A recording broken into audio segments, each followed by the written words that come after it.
You're in what seems like a normal, harmless conversation. Nothing dramatic, no raised voices, no insults. And then someone casually says something like, "You're reading too much into this," or "Relax," or "You don't need to take it so personally." And suddenly, something inside you shifts. Your chest tightens, your jaw locks, your face feels warm, your thoughts scatter. Maybe you feel a wave of anger rising, or your throat closes like you're about to cry. Sometimes you go completely numb, like someone pulled the plug on your emotions. What's confusing is how fast it happens. Part of you knows these were just words. Another part of you feels like something dangerous just occurred. And no matter how much you tell yourself to calm down, your body doesn't listen. This isn't weakness, it's not immaturity, and it's definitely not you being too sensitive. This is what it feels like when trauma lives in the nervous system. Trauma triggers aren't always loud or obvious, they're often subtle. A tone, a phrase, a familiar emotional pattern. Words that seem neutral to others can feel like a direct hit to your survival system, especially if you grew up around criticism, emotional neglect, unpredictability, or blame.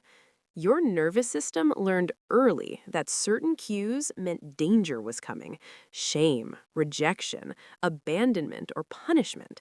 So even years later, when the present situation is objectively safe, your body reacts as if history is repeating itself. And here's the hardest part: most people don't see this internal reaction. From the outside, it might look like you suddenly shut down, got defensive, or changed your tone. Others may assume you're being dramatic or difficult. They might even double down with comments like, "I don't know why you're reacting like this," which only makes things worse. Now, you're not just triggered, you're also questioning yourself. You wonder if something is wrong with you, why you can't let things go like other people, why simple conversations leave you emotionally wrecked. But what's happening isn't a character flaw, it's nervous system dysregulation. When your body perceives threat, real or remembered, it shifts into survival mode. Blood flow changes, breathing changes, thinking changes. Your ability to stay present and flexible drops offline. Logic doesn't lead the conversation anymore. Protection does.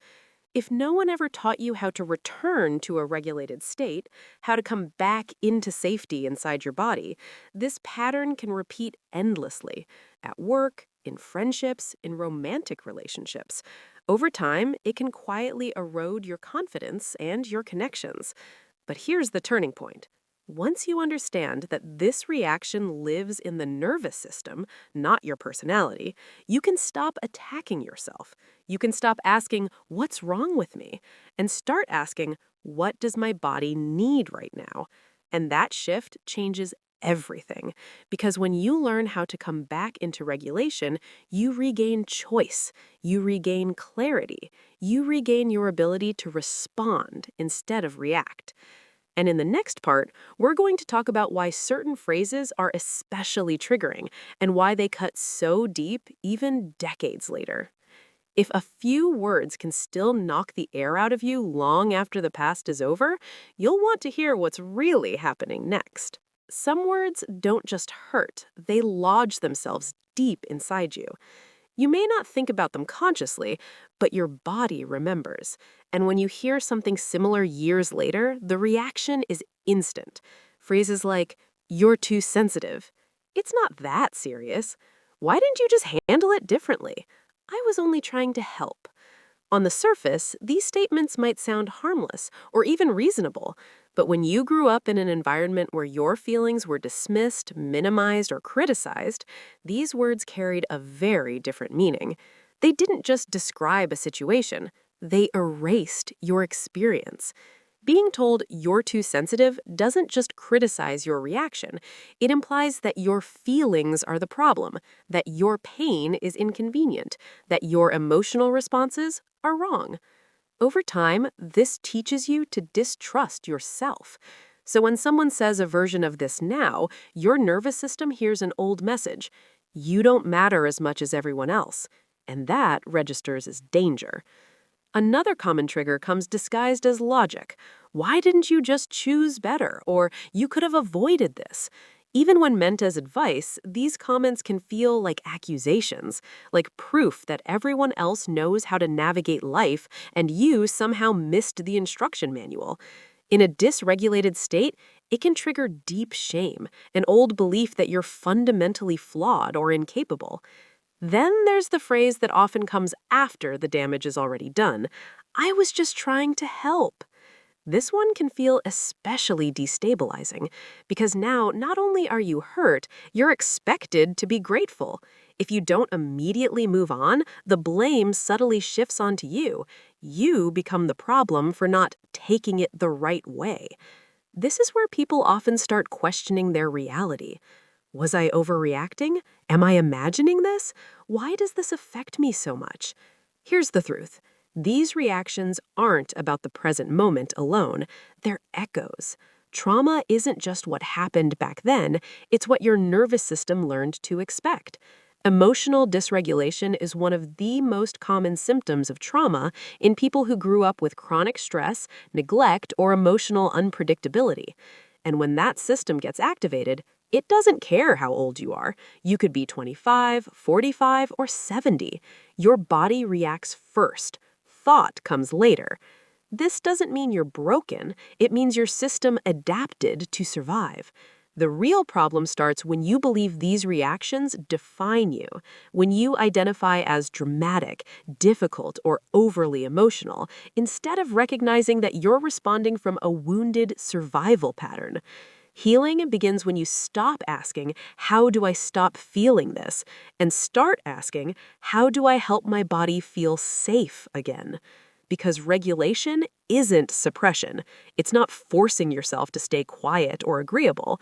It's restoring balance so you can actually choose how to respond. And in the next part, we're going to talk about exactly what to do in the moment when you feel that internal spike and everything inside you wants to react. If you've ever felt hijacked by a reaction you didn't choose, the next step may be the most important one you'll ever learn. The moment it happens, you feel it. Your heart speeds up, your stomach drops, your breathing gets shallow. That's the spike, the instant your nervous system shifts into survival mode. Most people make one of two mistakes here. The first is pretending nothing's wrong. You push through the conversation, smile, nod, and tell yourself you'll deal with it later. But your body doesn't forget. The tension leaks out sideways: irritability, exhaustion, resentment. The second mistake is exploding. Words come out sharper than you intended. Defensiveness takes over. You say things you later regret. Neither response brings relief. There's a third option, but it requires awareness. The first step is naming what's happening. I'm dysregulated right now. That single sentence creates space. It reminds you that the world isn't ending, you're having a nervous system response. This isn't self-blame, it's orientation. The second step is stepping away. You don't need to prove your point in the heat of the moment. You don't need to win the conversation. Regulation comes before resolution. That might mean going to the bathroom, changing rooms, or taking a short walk. Distance isn't avoidance, it's strategy. The third step is using tools that help your body discharge intensity. This looks different for everyone. Some people move, walking, stretching, shaking out tension. Others use temperature, cold water on the face, holding something cool. Some write. Some breathe slowly and deliberately. The key is this: you're not trying to analyze the situation yet. You're helping your nervous system settle. Once regulation begins to return, something important happens. Your thinking comes back online. Your emotional range widens. You regain perspective. Suddenly, you can tell the difference between what's happening now and what this reminds you of. This is insight. You might realize nothing actually needs to be said. You need to set a boundary later. You misunderstood the intent. Or yes, something crossed a line and now you can address it clearly. This is agency. Agency means you're no longer reacting from past wounds. You're choosing from your present self. That's what trauma healing looks like in real life. Not never being triggered, but knowing how to come back when you are. And when you practice this, patterns start to change, reactions shorten, recovery gets faster. You stop feeling like life is constantly happening to you.